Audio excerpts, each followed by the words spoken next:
following podcast is brought to you exclusively by the Rad Rob Radio Network.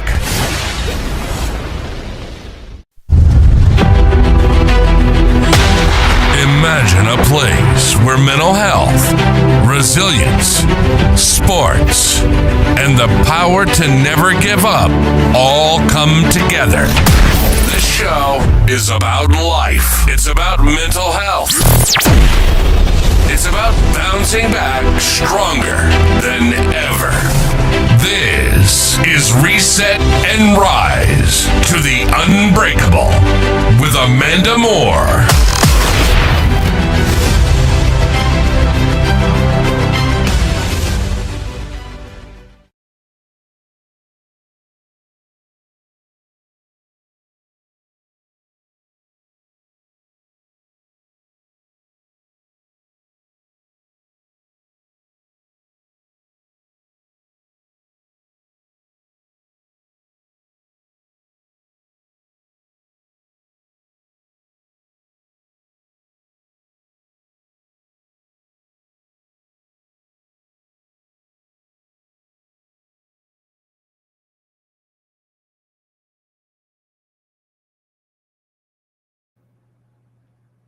Hi, everybody.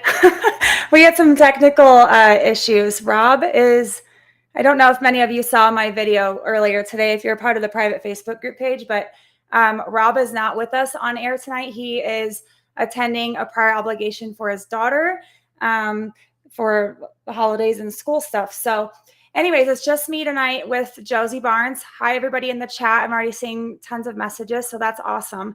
Tonight we have PWBA superstar Josie Barnes in the house. I'm so excited to bring her on. Josie is the assistant head coach for the Vanderbilt women's bowling team. Izzy Allen is also an assistant head coach, and John Williamson is the head coach for the Vanderbilt bowling team. I first met Josie a couple of years ago when I traveled to Women's Nationals in Reno, Nevada, which we're going there again this year, and Vegas last year to bowl with the honorary alumni Vanderbilt member. I've had a blast with all of these women, getting to know them. Josie has had a star-studded year this last year. She's won a few titles, majors. She has quite the life behind her of bowling, and she's got a lot more to do. She's sponsored by companies such as Storm Bowling, Vice Grips, and Cool Wick Sportswear. So without further ado, I'd like to bring Josie in.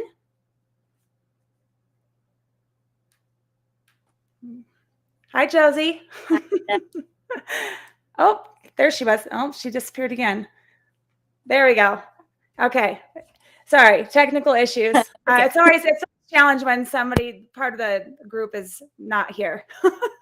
So anyways, Josie, I just wanted to briefly highlight some of your accomplishments. You send us a whole laundry list of accomplishments that you've had over the years.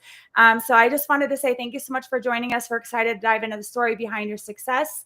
Would you want to kind of tell us a little bit about the last few, I guess, medals that you've won, championships, majors, all of that jazz? Yeah, I mean, I guess this last season, you know, statistically was my best season that I've had from all accounts. You know, I won the Queens in May, which was my second major, and then I won the Anniversary Open, which was in Wisconsin.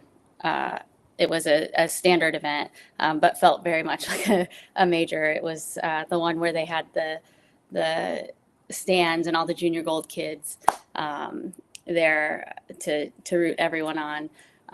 You know, I didn't compete necessarily the full season.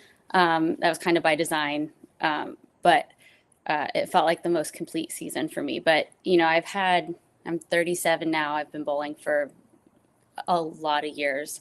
And so I've been able to, you know, go to a lot of cool places and bowl in a lot of really awesome events and, you know, win a few of them along the way.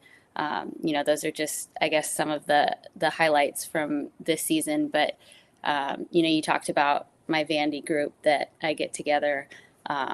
This will be going on like the 4th or 5th year, I think, that I've put them together. But, you know, one of my all-time favorite memories will always be winning a national championship with my college team, because it's one of the few moments in bowling where you can truly put a team together and everyone's kind of rowing in the same direction and working for that amount of time together towards one goal. And so, like I said, I've been able to win a lot of cool stuff, but that one's always going to be. Yeah. Yeah. When did you first fall in love with bowling, and what kept you committed to it at such a young age? Yeah. So I started very young. My parents bought a bowling center when I was a toddler, but I didn't love it initially, mainly because we had to spend so much time at the bowling center. So it was a 12-lane house. We had no employees. It was just mom and dad, and then my grandparents would help out when they could, and then a few friends would volunteer time. But we spent all of our time out there. So as a kid, didn't love it because there wasn't a lot of flexibility and other things to do. But I did bowl a lot because it was the one thing to do. And then I started to get better at it, and I ended up faring fairly well at a state championship when I was 12. And at that time, it was the Coca-Cola state championship. It's kind of flip-flopped back and forth between Coke and Pepsi, depending on, what soda company was sponsoring bowling. Yeah. But at that time, it was Coke. And didn't really care too much at that point, but ended up finishing 4th. And it was the age group 12 up to, some of the girls were 22 and aging out. Oh, wow. And it was scratch. And I remember looking at my parents and being like, I feel like I didn't even try that much. I hung with these girls, these are adult, to me, they were adult women that I was competing with. And so, we get home that next week, and I think it was an eye opener for my parents as well, because they knew college bowling was an opportunity. And we're from small town, blue collar, working type families.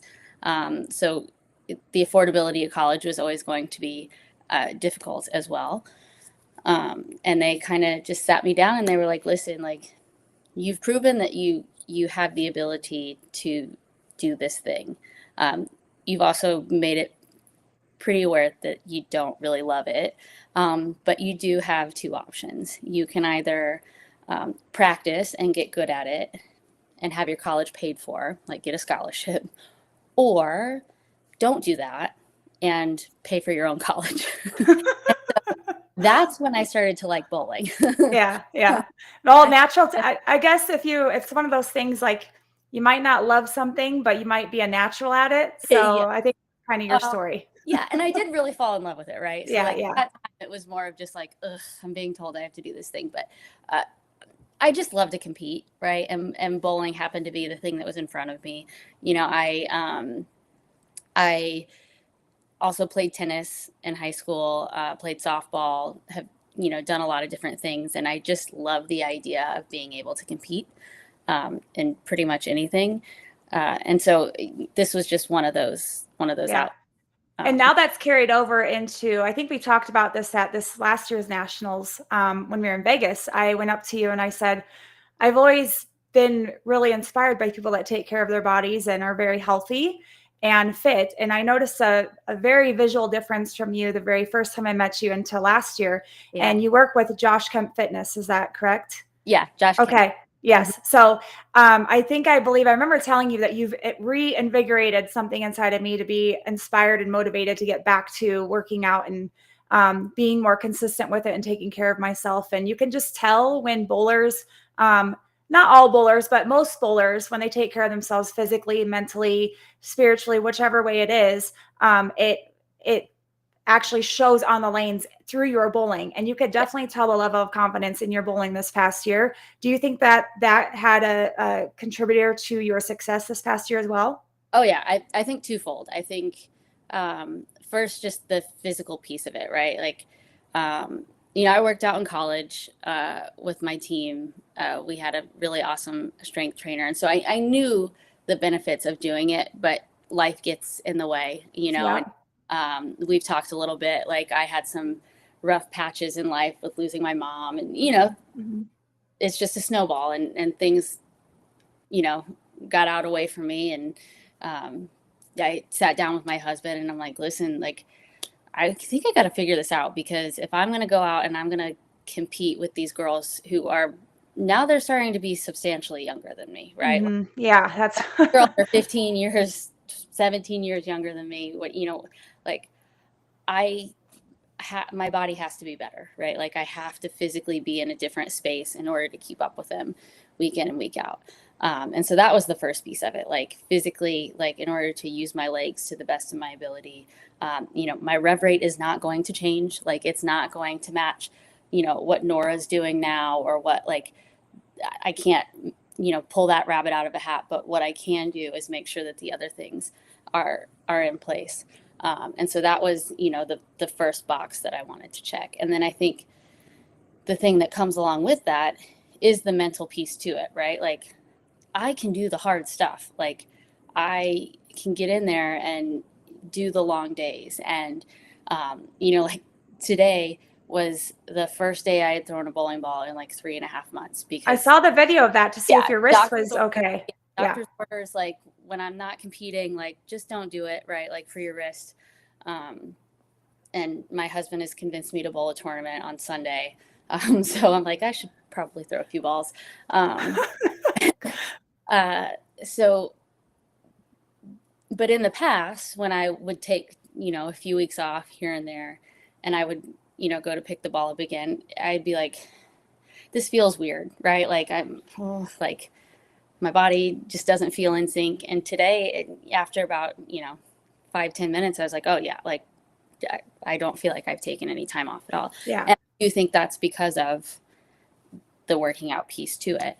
And you just feel better, you know, like I feel like it just gives me a sense of clarity. Yeah. Yeah.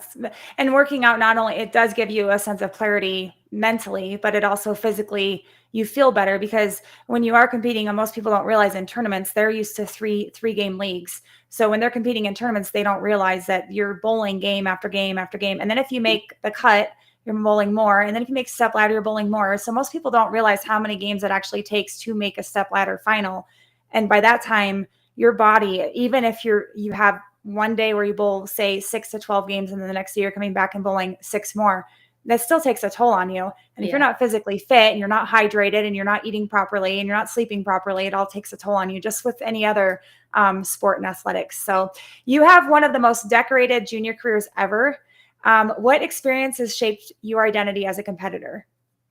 You know, I think the first one would probably be making junior team as young as I was. I was actually just talking to a friend about this a couple days ago. You know, I don't think I realized at the time how important that moment was to me. You know, I still remember that, I mean, some of my first life experiences happened because of that team. Like I had never been on a plane before. And so, you know, going to training camp for the first time was the first time I got on a plane, and I was not even 16 yet. And so doing that without my parents, by myself, you know, learning how to have a credit card for the first time because I was on that, you know, I was traveling alone. And so it kind of, you know, forced me into some life stuff that didn't relate to bowling at all, if that makes sense. Like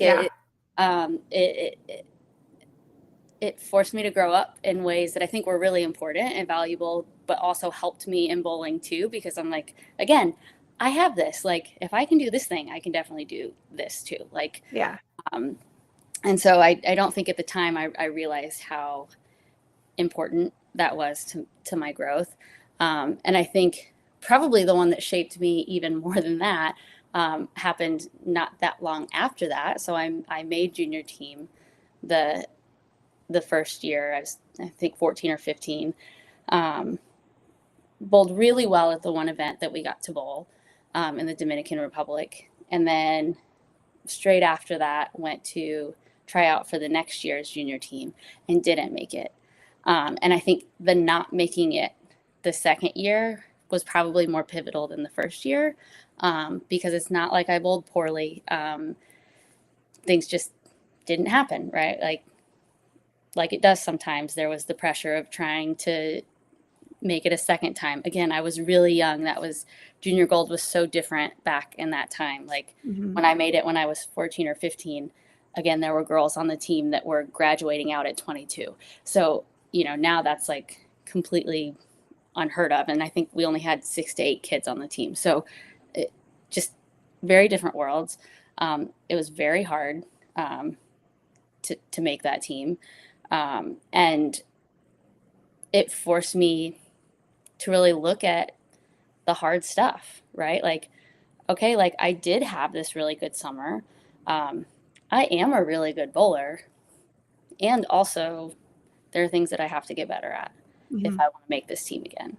And, after that, I made it another four times, I think, after that. So, I think as much as it sucked at the time, the not making it the year after, I think really showed me how resilient I was at a young age, and that I can do almost anything that I put my mind to. Yeah. And I think at a young age too, that's helpful that teaches you not only resiliency, but it also teaches you that if you put in the work, the good things will come. It's just a matter of time. And so you shouldn't ever give up on yourself, or we are always our own worst critics. So when other people are cheering for us and saying that we're doing good, even if I do it too, people are like, oh, you bowled so well. I'm like, no, that's not good for me at all. Yeah. I hold myself to a different standard. You don't understand.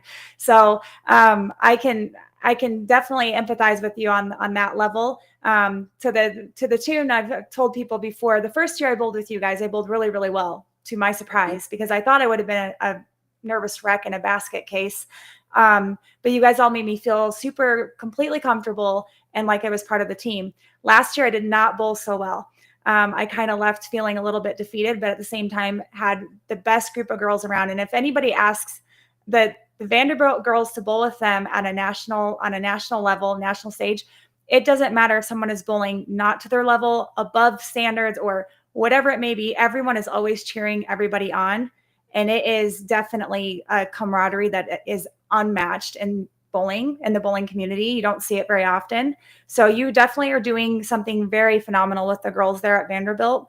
Also all the alumni that come and bowl as well. And I believe we talked last year too, that now not only are you taking things that you're learning about yourself through physical fitness and health with bowling hand in hand, you're also relaying that onto the girls, because now you're putting the girls of Vanderbilt bowling through some workout programs as well for strength training. Yeah. And they've done that. I mean, we had that back when I was in school, and, they work out 2 to 3 times a week with Darren Edgington, who's been our strength trainer now since 2012, I think.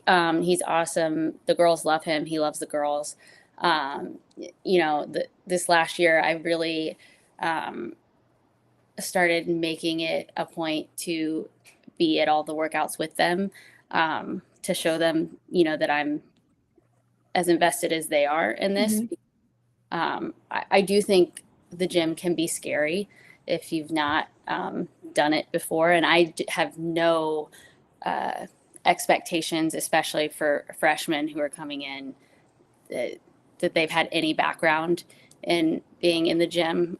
In fact, sometimes I'd almost wish they didn't, so that they can learn proper form and those things from someone who's qualified, and make sure that, they're not doing things that can create injury.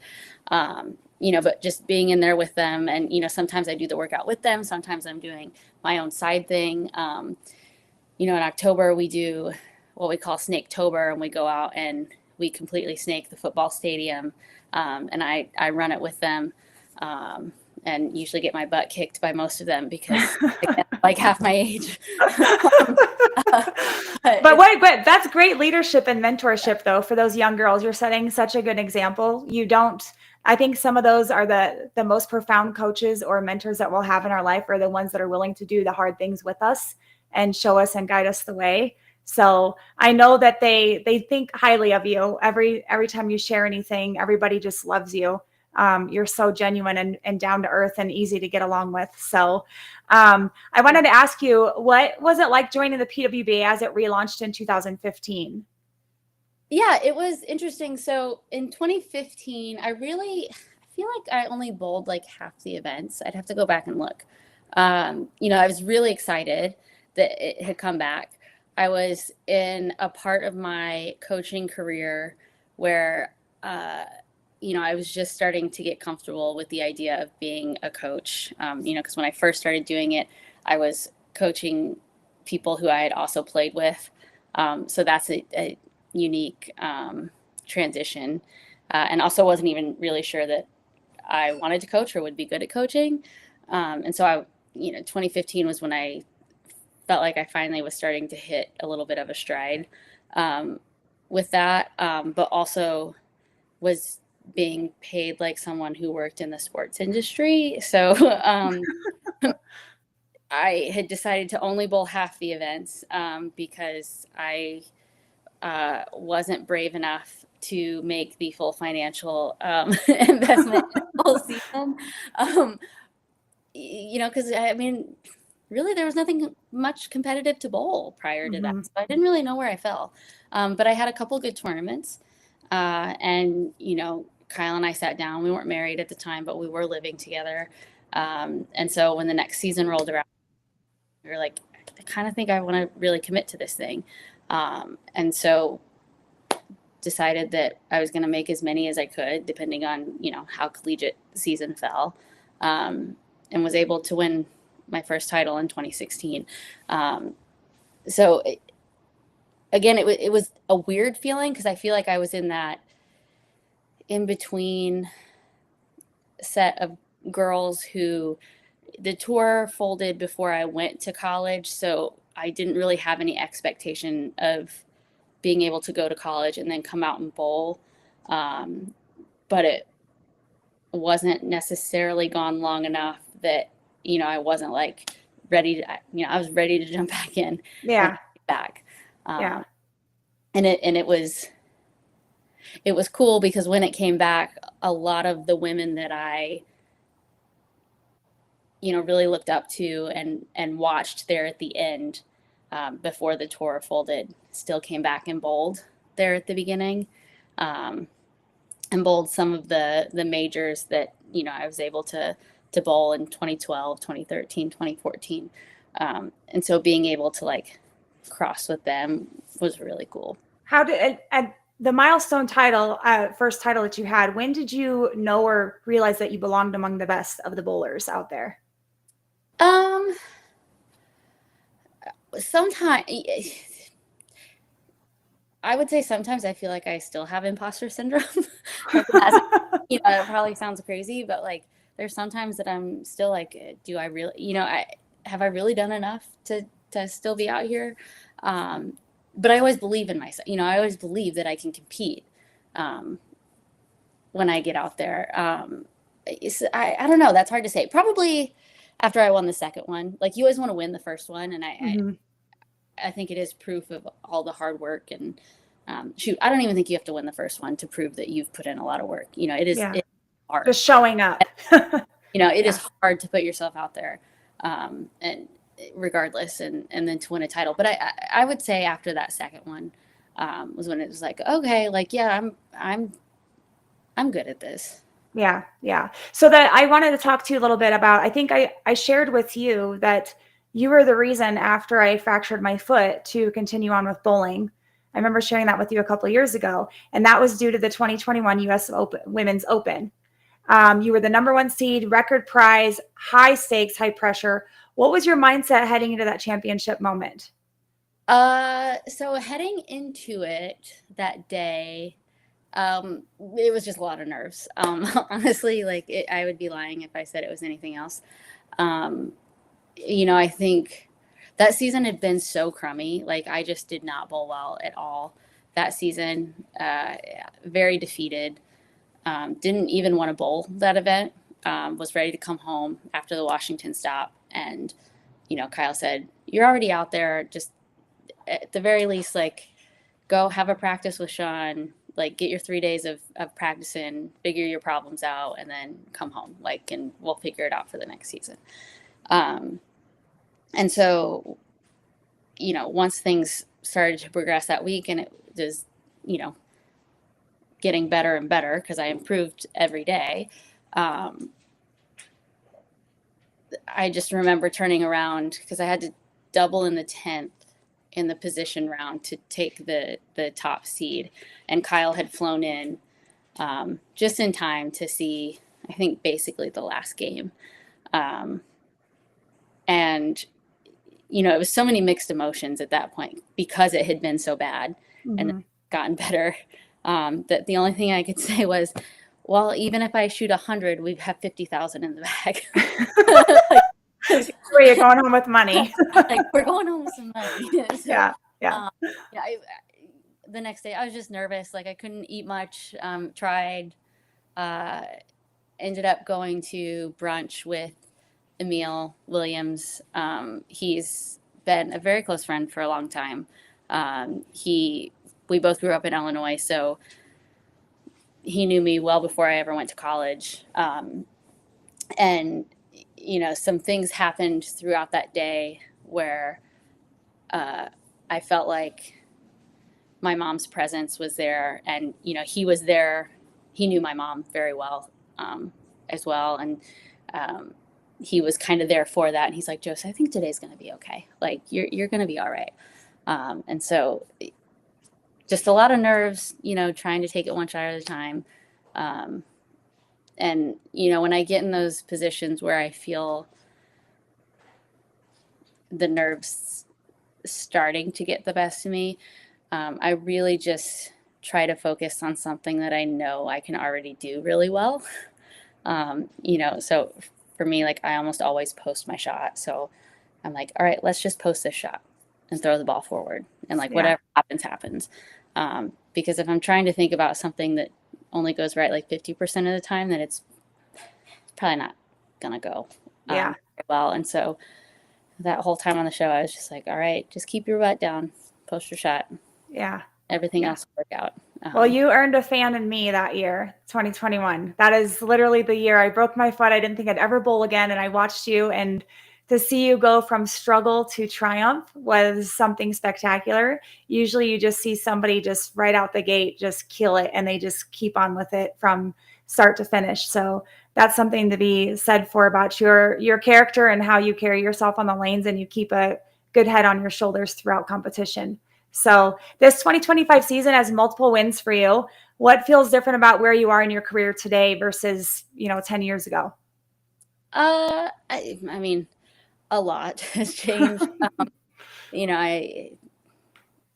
mean, my whole life has changed at this point, outside of, the bowling piece to it. I'm a mom now, so my focus is in a million different places.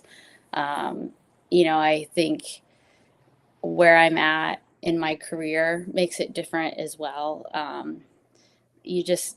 For me, I realize that bowling's just something I do. It's not who I am. So I don't, yes, I always want to bowl well and I want to win, but it just doesn't weigh as heavy on me as it did, back in college and when I was younger. Like, I would be devastated for days at a time. And like I said, in 2021, it was awful. Like, I hated how I was bowling.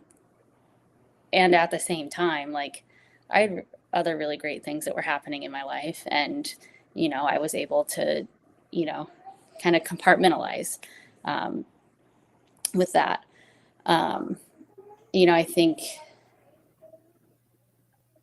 just recognizing that the game is always evolving makes me realize that I have to too. So just because it might be bad right now doesn't mean it's going to be bad a few months from now or a year from now or whatever. Like, nothing stays stagnant, right? And so I think it's just always changing, and so is my outlook. I think. from Yeah. 10 years ago. Yeah, for sure. Bowling requires emotional control. We've hit a little bit on that. How do you reset when everything feels off on the lanes? Ooh, it's a good question. I feel like my answer would have been different 10 years ago than what it is. I feel like that's probably one of the things that I've improved the most on from, we'll say, college to now, or even 10 years to now. I feel like I have a decent handle on my emotional control. Not that I don't get frustrated, but like I can step back and like see big picture. And I think there are a couple of reasons for that. I think number one, I'm just older. Like I think, as you age, Maturity level. yeah, you Yeah. realize things.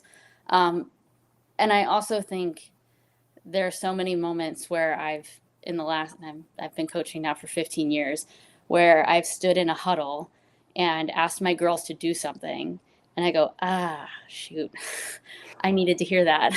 Like, I'm telling you to do something that I should have done, at whatever tournament. And so I try to handle and manage myself in a way that I would want them to as well. And so I think that helps me control that on the lanes. Mm-hmm. But if it's really bad, if it's like if things are really crummy, I'll just go to the bathroom and flush the toilet. Flush all those thoughts down the drain. Like, gotten to that level, we'll just go flush the toilet. Yeah. So we know like mental health awareness is really prominent now, not just in society, but in athletes as well in that culture. So what role has mental health awareness for you played in your growth as an athlete? Yeah, I mean, I think they all overlap, right? So like, when you talk about my role as a coach, one of the best things that I think we've done at Vanderbilt is we have now a whole department within our athletic department that is, more or less mental health student services, sports psychologists,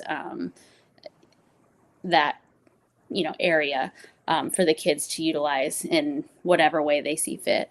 And with that, you realize, they're there to help them in sports performance. But I think if you were to ask them, they would say everything overlaps, right? Like their sports performance is affected by things that are going on in school and social life and all of that. And so, all of the outside life things affect the bowling stuff, right? And so, we talked about 2021, like the stuff that had been happening with my mom's situation after she passed, like, of course that had stuff to do with it. Like I was going through anxiety and depression and, seeing a therapist and trying to figure out medication that could help because I was just in a space that just trying to do it on my own was not working. Yeah. And so of course it affected my bowling. And it affected the physical health that we talked about, like, it was weighing the pros and cons of, okay, I really think I need medication to help this. And knowing one of the side effects of the particular medication that I was taking is I'll probably gain a little bit of weight, and so how does that affect what's happening bowling wise and how can I combat that? And so, it's a balance and recognizing that you address the things when they come and know that it's not going to be perfect, but you'll figure it out, especially when you have the right support system and people in place. Yeah. And sometimes those things they're not going to be permanent, like taking medication or doing it's just for the short-term period until you can get back on your feet and get some more focus and get grounded to steer you in the proper direction. So, yeah. Yeah. And I was in a really weird place. Weird's not the right word, but it was a unique place at that point where, my mom passed when I was almost 6 months pregnant with Lisa Ruth in a freak accident. And so for me, it was figuring out, okay, what's like normal PTSD, anxiety, depression, what's postpartum depression, what's, like what are all of these things? And so you're right, it's not something that's necessarily permanent, but it's, finding the tools and the people and the medical professionals that, can help you figure out what is the best path for you. Yeah. Yeah. So I wanted to transition now on something you've inspired, you've represented your country and inspired so many people. So let's talk about that impact. How has competing on Team USA helped you grow as a leader per se? Yeah, I think, I've spent a lot of years in the Team USA system between Junior Team USA and Adult Team USA. And, I think it gives you a chance to grow because you're competing against the very best in the world every time you compete. I think that it allows you to train in a way that you don't get outside of the collegiate space.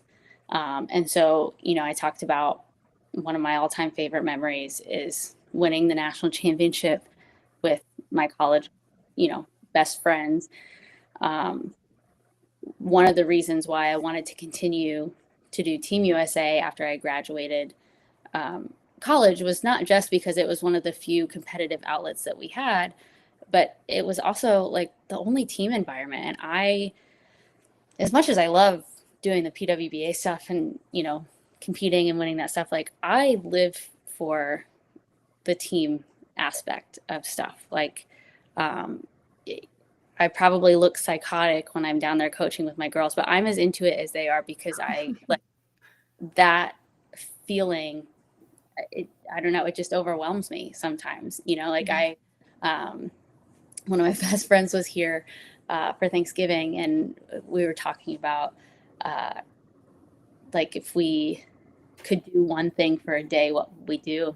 And one of my like fever dreams is I would love to like just spend a singular day in like a football player's body, because like I want to be in the middle of a huddle and like feel the energy of just all of that like teamness, like of all of that. And so, that team aspect of it brought so much joy to me. And, the way you're able to communicate and talk through like, this is what I see. What do you see? Like, this is what I normally do. What do you normally do? It's definitely, I miss that piece of it. I do. But again, I'm 37 now and I have a child. But at 37, you have already created a legacy that is definitely one to watch out for. We all aspire to create some kind of a legacy that we leave behind, but you've already created a legacy that inspires future bowlers. So especially for young women watching you, what do you hope your legacy does for them? I hope they see that they can do whatever it is that they want to do, right? Like I do think it's unfair to say that you can do anything you want to do and all the things, right? Because like that's not totally true. Like, right? Like I wanted to have a child and a family and all of those things, and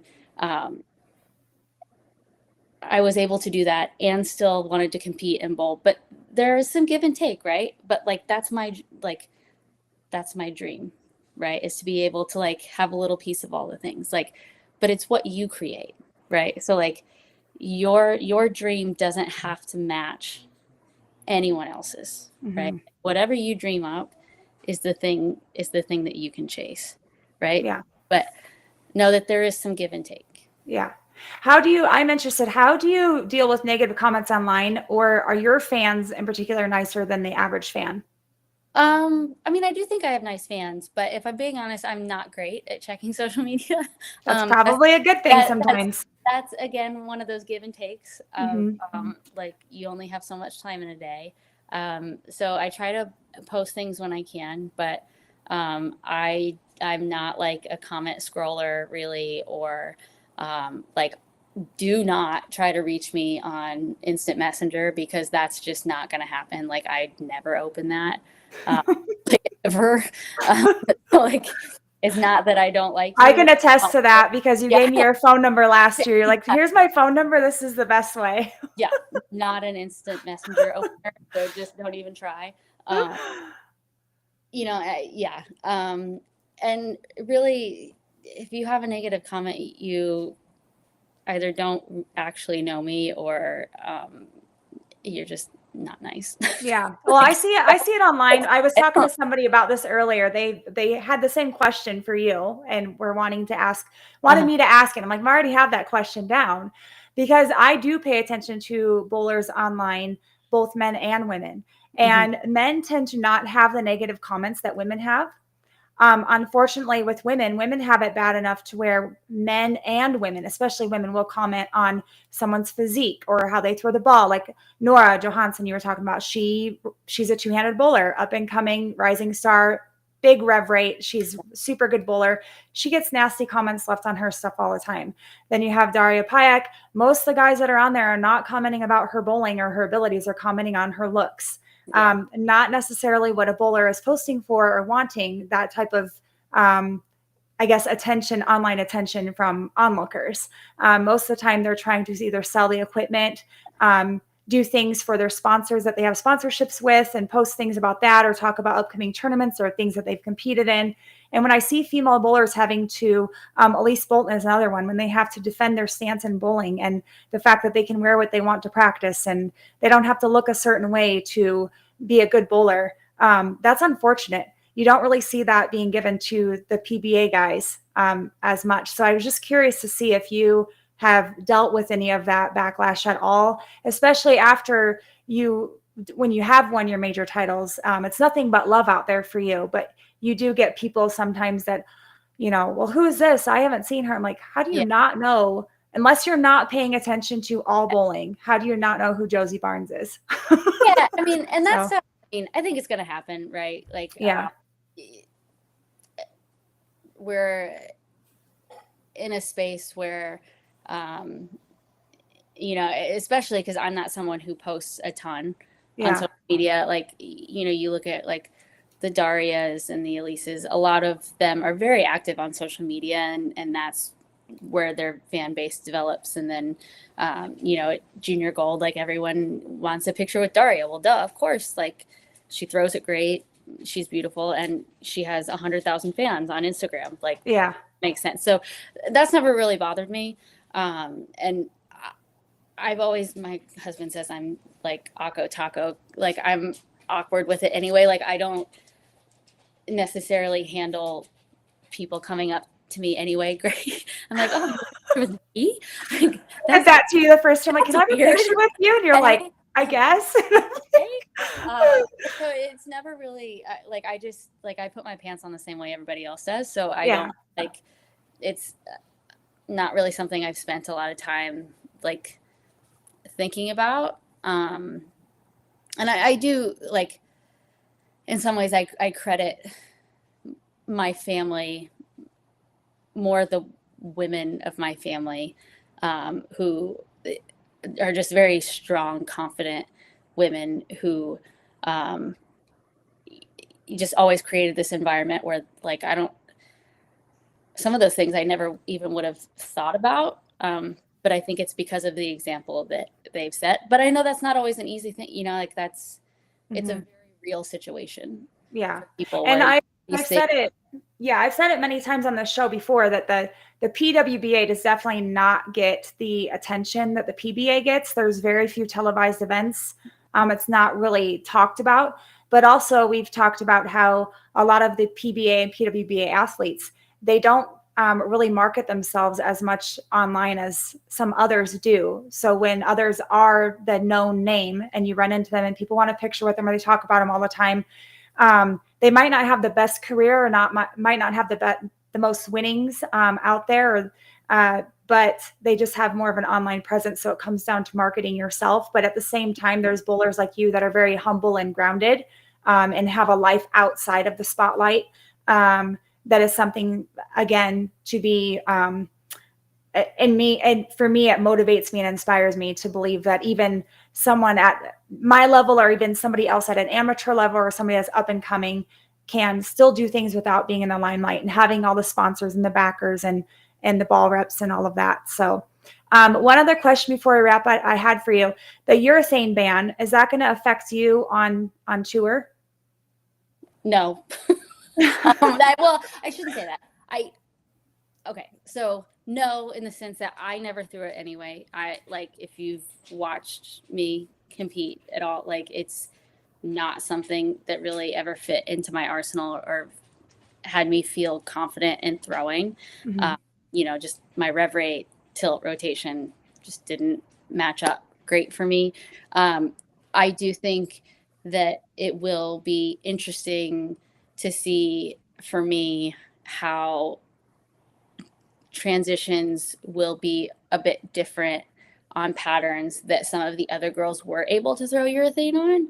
Mm-hmm. Following that, I may have had a harder time games 3, 4, 5, whatever, following some of the girls throwing urethane. So in that way, I think it could affect some of the things that I do on tour, but that remains to be seen, right? Like what that actually looks like for me. But in terms of actually throwing the bowling ball, I never threw it much anyway.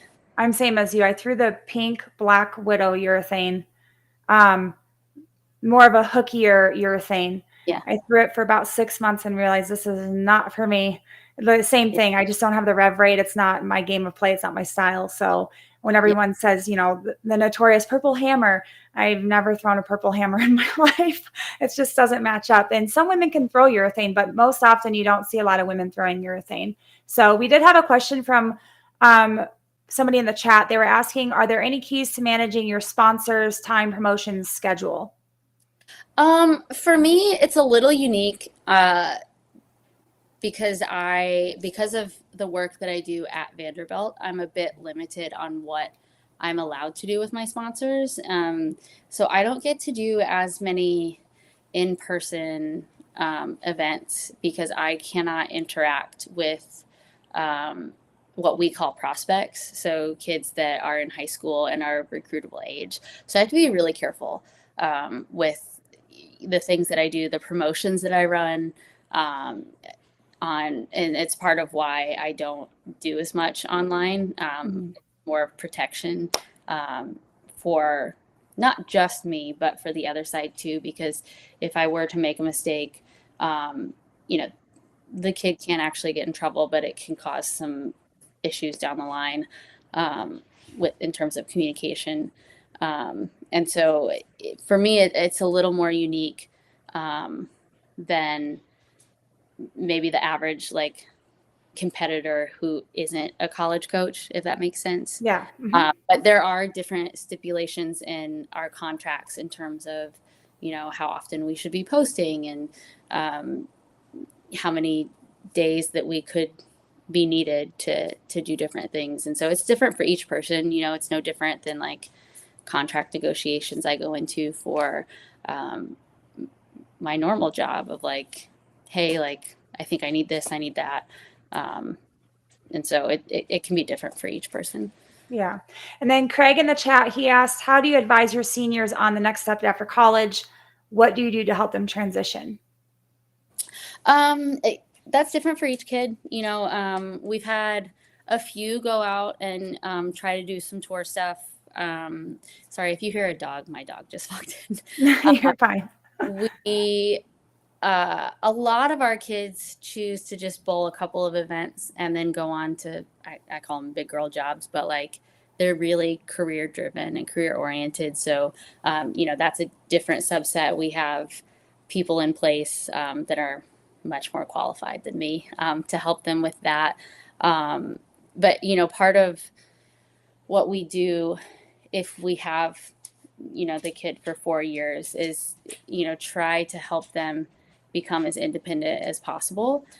Because yes, there are tour reps on tour that can be there to help you make decisions. But ultimately, I want you to be confident in making ball calls, decisions, moves on your own. And so, you know, as they age through their 4 years on the team, their leash gets leash gets a little longer and a little longer. And, you know, where freshman year might be more of me being like, hey, I think you need to start here throwing this ball, doing this. By senior year, it's, hey, what do you think? And it's, you know, I'm going to stand here. This is what I want to do. And, you know, kind of giving them that, you know, ability to make decisions on their own, because they're not always going to be right. But I'm not always right as a coach, right? Like, we have a discussion a lot where I'm like, dude, if I'm right like 50-60% of the time, I feel pretty good about it. But like, bowling's a game of educated guesses. So, you know, let's talk it out. I'm going to tell you what I see and why I think, you know, this is the high percentage way to go. And you can tell me what you're seeing and what you feel. But ultimately, like, you have to throw the shot. So even if it's the wrong ball, if you're 100% committed to it, you're probably going to get a better result than if I'm handing you the right ball and you're like 50% committed to it, right? Yeah. Like, let's roll. Well, and it's awesome to see that. I mean, the transition from almost teaching a toddler, a freshman, and then watching them advance to being an independent bowler, and then they just need you at times. Yeah. So that's probably got to be a good feeling. Yeah, and some of it from the freshman side of it, it's less. It makes it sound like they don't know what they're doing. It's not really about that, because we have some really awesome kids that come. Oh yeah. That are really great at what they do. Some of it is just more, we don't get a lot of time with them individually before we actually start the season. So it's about us learning how we can communicate in an effective way, that we both understand what we're saying. Because, I mean, you know, you've bowled with enough people that have bowled all over the country that people talk differently, like the same word can mean 3 different things. And so, you know, when we're that hands-on at the beginning, it's more like I'm trying to learn them and like, okay, how are you seeing this? You know, what's your quickest adjustment to do X, Y, and Z? Like, let's figure this out. And so, you know, there's some hands-on stuff. Yeah. Well, before we wrap up, I wanted to have a little fun with you. Yeah. I wanted to know your favorite lane condition. Is it comfort or challenge? So house shot or challenge, or just kind of whatever? Oh, it's got to be harder, because I can't strike with the boys. You're like me. I prefer a challenge shot over a lane condition house shot any day. So, do you have a pre-shot hype song? No, I would say, actually, my girls and I talked about this not that long ago. We were in the car at an event, and I'm like, I don't really have a specific song, but I'm not big on like really like intense, powerful, like super whatever music. I like it to be calm. Like, I need my, you know, heart rate, and I need it to be like very level. So anything that's like, you know, pretty calm. Okay. And then what is your most meaningful ball, either in your current arsenal or prior? Most meaningful ball. So right now I have up in my like little trophy area, I have the Equinox that I won the Queens with, sitting up there. So I would say that one's probably okay. one that I have. Your dream off the lanes career, if you were not to be a professional bowler, or a bowling coach, what would be your career of choice? Oh, so in college, my major, it's a long degree name, but essentially I studied a lot of international nonprofit organizations, even some of the big ones like World Health, IMF, trickled down. And so I've always had a heart for service. So I eventually had to roll off because I got too old, but I spent 4 years on the junior board for the YWCA, which is a nonprofit here that helps women in domestic violence situations get back on their feet. It would definitely be something in the like nonprofit field, helping people, Yeah. better their lives. Well, I just wanted to ask you one last question. For anybody out there, bowler or not, what would be your best piece of advice when facing adversity or challenges in life? I would say, my mother always said, just breathe through it because this too shall pass. And it's like, the sun's going to come up tomorrow, right? Like today's hard, but like we've made it through 100% of our hard days. Like we will get through it. Like we've gotten through it before. Yeah. Like it will get better. Yeah. Well, I wanted to personally thank you for being on the show and taking the time to do it. I know you have a really busy, hectic schedule. Sometimes you're hard to get a hold of. I'm But I really do appreciate you coming on the show. I've absolutely had a blast getting to know you and all the Vanderbilt alumni and all the Vanderbilt girls. I think one of the bowlers that you have with Vanderbilt right now that is my most favorite to follow is, I hope I don't butcher her name, Caitlin, is it Albignia? There you go. Okay. Yeah. I knew I was going to butcher it a little bit. Yeah. She is so good. Yes. She's fun to watch. So I can't wait to see what she does. And I'm looking forward to joining you all again in Reno this year. Yes. So, yes. Yeah. So thank you for coming on the show. I appreciate it. I hope you enjoy the rest of your night, Josie. Thanks, Amanda. Thanks. So that was a good show, everybody. Sorry Rob's not here, and we got through some technical glitches to begin with. But next week we have Robert Mador, I think is how I say his name. He's a husband, father of two. He resides in Cape Cod, Massachusetts. He is the founder of Bridges for the Fallen, that has been up and running since 2012, or Bridges for the Fallen in 2012, after a friend's son was KIA in Afghanistan. Since then, he has traveled across the country memorializing bridges for those brave individuals that died as a result of war. There's been 1,501 bridges and 1,501 stories about our nation's heroes.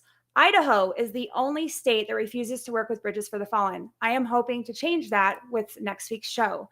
So I hope you tune in next week as we sit down and talk to Roberts. We need to make some changes to things in Idaho and working with Bridges for the Fallen, as there's a lot of Gold Star families in Idaho. So join us next week as we sit down with Robert Mador. With that being said, I have something I wanted to share personally. So before we close tonight, I hope I can get through this. So I need to speak to all of you about the heart for something regarding this podcast. I've had some comments made to my face, behind my back, and comments and messages sent to me regarding the podcast and my intentions or reasonings for doing it. So in lieu of that, anybody that knows me knows I'm very vulnerable. I'm raw. I'm real. I have nothing to hide. I'm very open and honest about everything. And I'm a writer. So I love to share raw, vulnerable stories about my personal life. I've taken it upon myself in episode 1 to share some very profound, traumatic things from my life when this podcast first started, things that not many people knew and some nobody knew about. I want to share with you all that life doesn't go easy on any of us. We face storms that shake us, winds that test us, and days we're getting through feels like an act of survival. Depression, anxiety, stress, grief. They show up without warning and try to convince us we are alone in our own struggle. But the truth is, the hardest battles often shape the strongest warriors. This podcast was never about pretending to have it all together. It was created from my pain, my healing, and the hope that someone listening might feel less alone in theirs. Yet, there have been people who have said I do this for attention, for applause, for a pity party, or that think I'm above others because of what I've survived. Those comments are not only false, they're cruel. They dismiss the heart behind every episode, every conversation, every ounce of vulnerability that is shared here. I didn't start this platform to be praised. I started it because I know how it feels to struggle in silence. I know what it's like to feel small, to feel misunderstood, to feel like your voice doesn't matter. And I also know the power of someone reaching out a hand and saying, "You're not alone. I'm right here with you." To everyone who has guided me, lifted me, supported me, and believed in me, even when I doubted myself, thank you from the bottom of my heart. You remind me the reason I continue showing up. You remind me that purpose can grow from pain and that our stories can be bridges instead of barriers. And to every guest who has courageously shared their truth on the show, your voice has helped others breathe easier. You are changing lives. Thank you for trusting me to be a part of your journey. Reset and Rise isn't just a name, it's a declaration, a promise that no matter how many times life knocks us down, we can always reset and we can always rise. Even if the rise is shaky, even if it's slow, even if no one else understands the fight it took. Wherever you are tonight, whatever battles you're facing, keep going. Your story isn't over. You are stronger, more capable, and more needed than you may ever even realize. Thank you for being here. Thank you for rising with me. And thank you for helping me turn my pain into purpose with coming in and listening to the podcast every week, whether it's live or after we've commenced the show. With that being said, on a more positive note, I am trying to reach 200 subscribers by the end of the year. If you have not subscribed yet, please hit the subscribe button and like the channel. Share with your friends and family. Get the word out. I am still booking guests. We are clearly booked into all the way through the end of February, but I'm still always looking for a guest to be on the show. Everyone has a story. Everyone has a purpose, and it should be shared. You never know whose life you're going to change. So we will have this episode with Josie Barnes available on all audio podcast platforms coming this Thursday. If you want to rewatch and leave comments, you may do that as well. You can find us on TikTok, Instagram, our private Facebook group page on Facebook, Reset and Rise to the Unbreakable. And I'm on Facebook personally if you want to message me, or you can email us at resetandrisepodcast@gmail.com. With that being said, I am so grateful for each and every one of you and your support. It matters the world. It means the world to me, and it matters to everyone else that's listening. So thank you all. God bless, and have a great rest of the week.